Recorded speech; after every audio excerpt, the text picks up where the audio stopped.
Hey guys, welcome back to the Curly Reader. My name's Amanda, and today we are going to be doing the Do I Have That Book Challenge Christmas edition.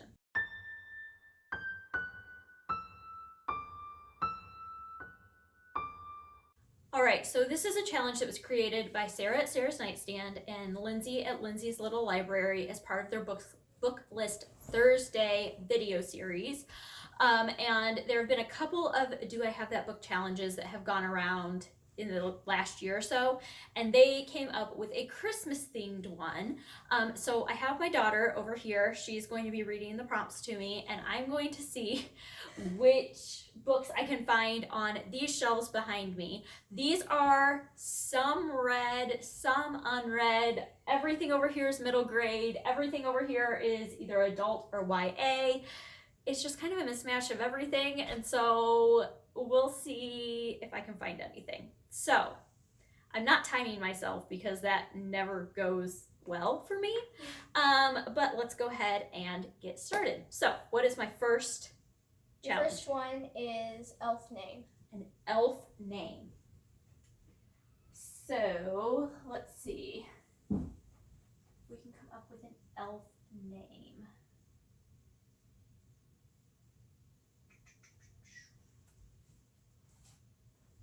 I have here, this is, actually it's still in the plastic, but this is the Ghost track series by Jason Reynolds. But a few of these, like Lou and Sunny, would make good elf names. I'm trying to think if there is anything else that I can think of off the top of my head. Do you know of anything, Sophia? Like elf names? Yeah. Peter Nimble, that might... Peter Nimble. That's kind of a fun name for an elf. Yeah, name for an elf. I'm just thinking of random elf names. I think Holly would be a good elf name. All right, another one that I have that would be a cute elf name is Rainy Nightingale. I think that would be a cute elf name. So, all right, what's our next one? The next one is Winter Wonderland. Winter Wonderland. So like a book set in a winter wonderland? Beartown by Frederick Bachman is a very wintry wonderland sort of setting. You always have Christmas books up on the top if you need them. Yeah. Oh, like I don't know if you gotta count those, but no. I'll count those for a different one. Fair enough. Oh, here. Breadcrumbs by Anne Ursu. This was definitely a very wintry wonderland sort of book. So, all right. Next. The next one, number 3, is Tree. Tree. Ooh. This is my favorite book cover of the year. It's beautiful. It has a tree on it. I love it. All right. Next. Number 4 is Stocking Stuffer. Stocking Stuffer. All right, I know. This is a tiny little book. It is called Why You Should Read Children's Books Even Though You Are So Old and Wise by Catherine Rundell. This is actually an essay that she wrote about why you should read children's books or middle grade as an adult. It is super tiny, perfect to go in a stocking, and I think this would be great for anybody who maybe doesn't understand why reading children's books is so important. So definitely a great stocking stuffer option. Next. Yep. Number 5 is Family. Family?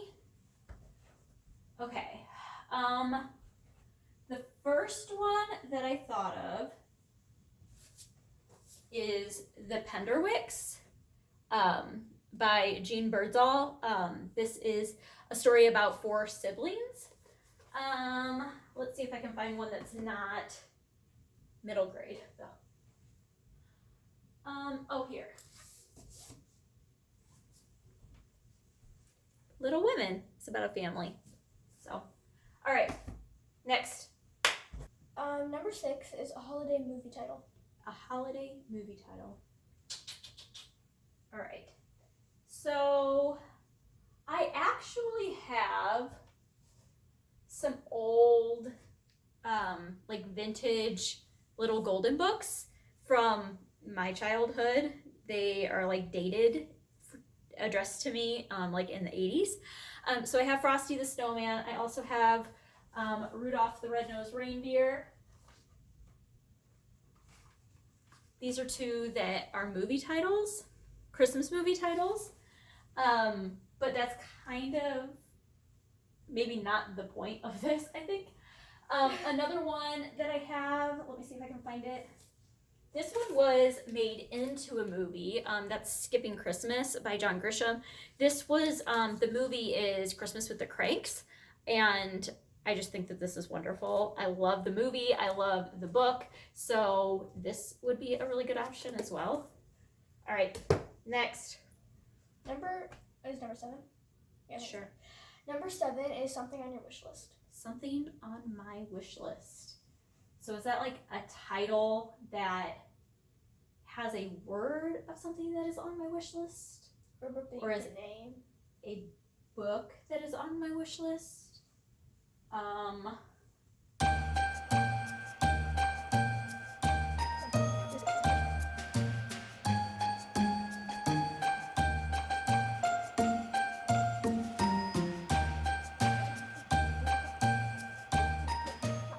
Yeah, hold on. So I don't really know what this prompt means, to be completely honest. Is this like to list a book that is on my wish list? Because I tend to just like cover buy a lot of books, or I buy books that I've already read. So the 2 books that I've read recently that I don't own, that I wish I owned, are Transcendent Kingdom by Yagasi and Macy McMillan and the Rainbow Goddess by Sherry Green. Those are 2 books that I really want to purchase. So I'm just going to say that. All right, what's next, Sophia? The next one is a book you plan on giving to somebody. A book I plan on giving to somebody. I cannot answer this question because there are children present.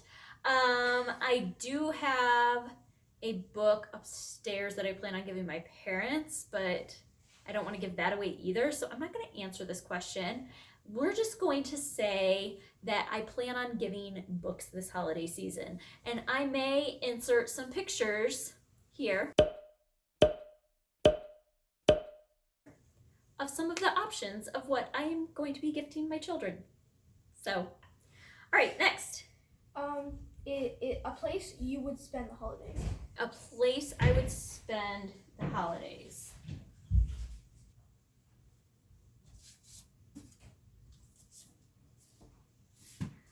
All right, of course I go straight to my middle grade shelf because that's the kind of person I am. I have 2 options. 1, Green Glass House.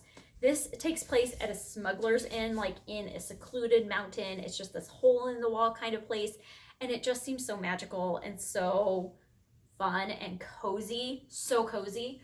I really like this one.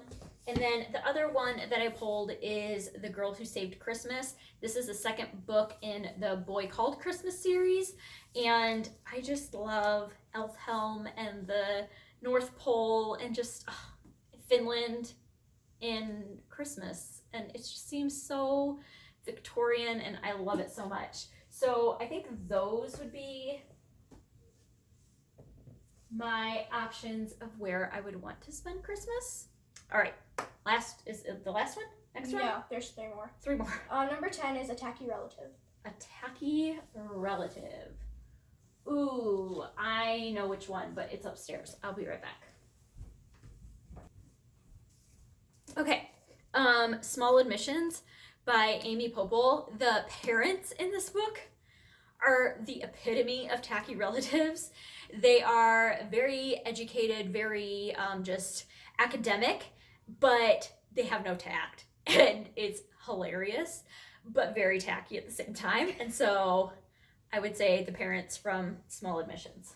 All right, next. Number 11 is Ugly Sweater, Ugly Cover. Okay, a book with an ugly cover. Let's see here. I don't like to buy books with ugly covers. And there also may be authors watching. It's like, oh, how dare you? All right.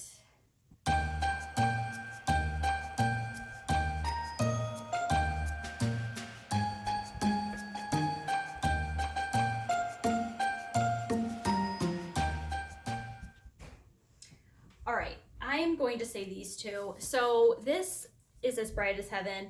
I love this book. I hate this cover. I think it's so ugly. I hate the purple on it. It's just jarring. I don't like it.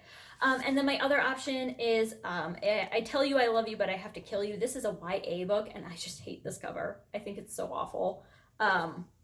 So yeah, I'm going to go with these two. All right, next.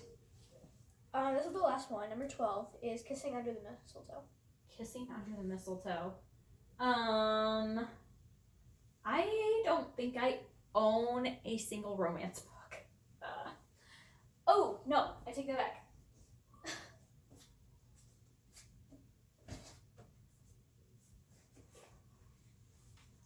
And then you got 3. Are Jane Austen books romance books? Pride and Prejudice? That would count, right? Like, I think that would be great for Kissing Under the Mistletoe. Darcy and, oh my goodness, what's her name? Oh, Lizzie. So yeah, Darcy and Elizabeth, Kissing Under the Mistletoe. Yeah, I'm gonna count that. So, all right, so that's Kissing Under the Mistletoe. Is that it? Yeah, that's it. All right, that's it for the Do I Have That Book Challenge Christmas edition. If you would like to do this challenge, I encourage you to do that. I will include the list of the challenge prompts down below in the description box, as well as the creators' original videos. And yeah, I hope that you enjoyed this, and I hope that you stick around and subscribe. And thank you, Sophia, for being my assistant today. So yeah, until next time, see ya.